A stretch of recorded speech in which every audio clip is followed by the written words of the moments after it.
Superman Legacy is officially in pre-production, but should we be excited for the Superman reboot?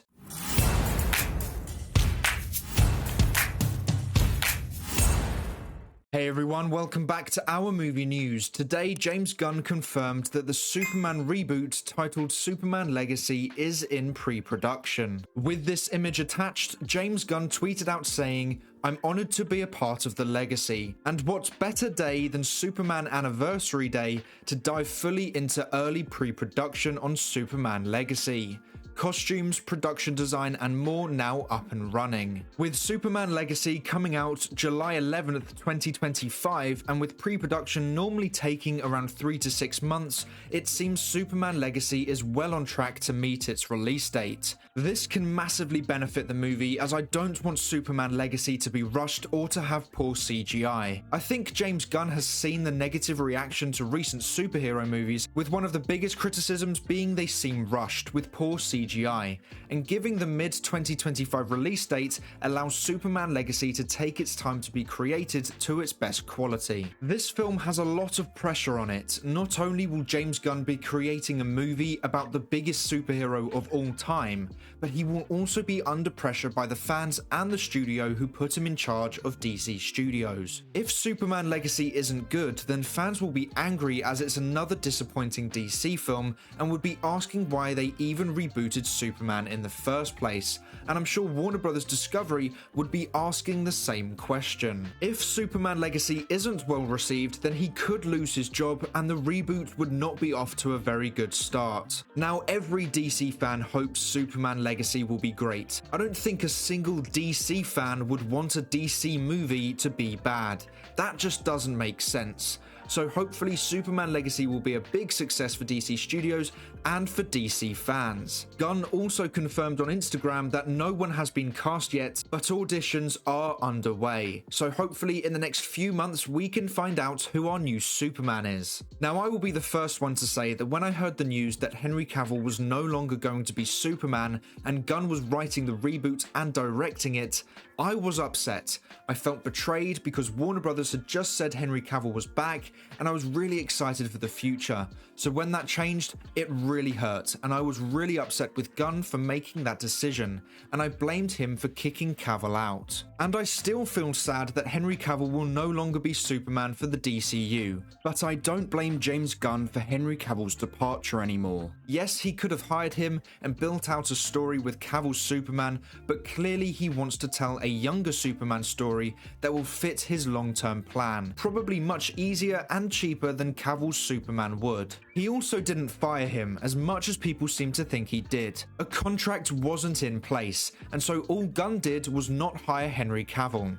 There is a difference, but I know that won't mean much to people who are rightfully upset with Cavill not returning. But I am optimistic for Gunn's Superman movie. Sure, he's most famous for his movies where humor is the focus, but I think he only made those movies like that because he was using smaller characters, and so had far more freedom as to what to do with them. Superman is different. You have to treat Superman with a lot of respect, so I think Gunn's Superman movie will be very different to his past movies too. And if we look at his Guardians of the Galaxy movies, and I have to say even Peacemaker, when there needs to be emotional moments, Gunn can deliver and can do them very well. The only difference between those projects and this Superman one is that Superman is one of the most popular superheroes of all time, and he can't display Superman the same way he displayed the Guardians of the Galaxy and Peacemaker characters. I'm sure there will be far less humor involved, and Superman will be displayed as Superman. I don't think he will be turned into a joke. Gunn's been doing a lot of research into the Superman character,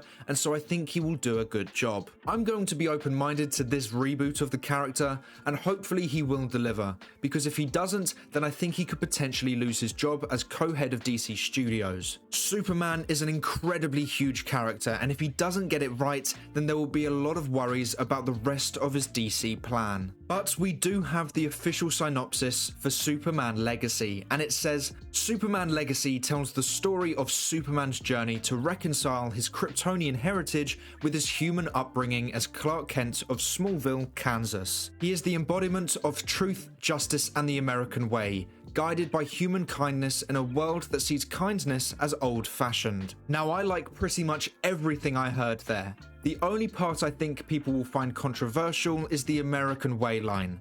What does that really mean in today's society? Does it mean the same thing it meant back when it was first said, or is it outdated? Make sure to let me know your thoughts on that decision in the comments below. But overall, I am hopeful that James Gunn will do Superman justice. He has done the research. He knows how important it is to make sure this is a good representation of Superman and has everything he needs to not only make a really good Superman film, but also a really good DC universe. So hopefully it will all work out. What I will say is, to those who are confused as to why I am supporting Superman Legacy even though I am pushing for the Snyderverse returning, it's because I'm a DC fan. I love all forms of DC stories, not just the Snyderverse. I can want to see both because they are both DC properties, and as a DC fan, I want to see as many good DC stories as I can. The Snyderverse to Netflix movement may not be super likely to happen, but there's no harm in it. The DCU has my full support and I'm excited for it, however that doesn't mean I can't also ask to see more of the Snyderverse. I'm not losing any sleep over the Snyderverse not happening, but that doesn't mean I won't stop pushing for it until Snyder says it's over. I said on Twitter a few days ago that I'm going to take my time to really think about the DCU, and since then, I really have been. And as much as there seems to be a lot of drama surrounding it and there's been things I don't agree with, I am excited to see a fully planned out DC universe where every project interlinks. I may not agree with what has stayed and what has gone, but that doesn't mean the DCU will automatically be bad. Sure, I don't agree with how the DCU was announced or that James Gunn seems to be keeping mainly the characters he used, but I also love the idea of live action, animation and games all being part of the DCU's storytelling. I love the long-term plan being created that means we have a lot more organization, meaning this universe is actually building towards something rather than just random projects being greenlit. The main thing is, I feel I have been absorbed into social media's conspiracy theories and negativity, and that's been replicated into my DCU videos. I created this channel wanting to be a positive voice in the DC fandom, but recently I don't think I have.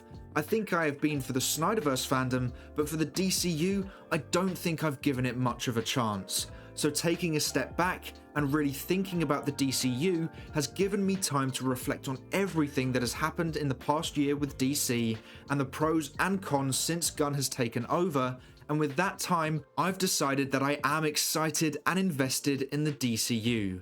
It may not be happening exactly how I wanted it to, but it's still a huge improvement on how the old regime treated DC.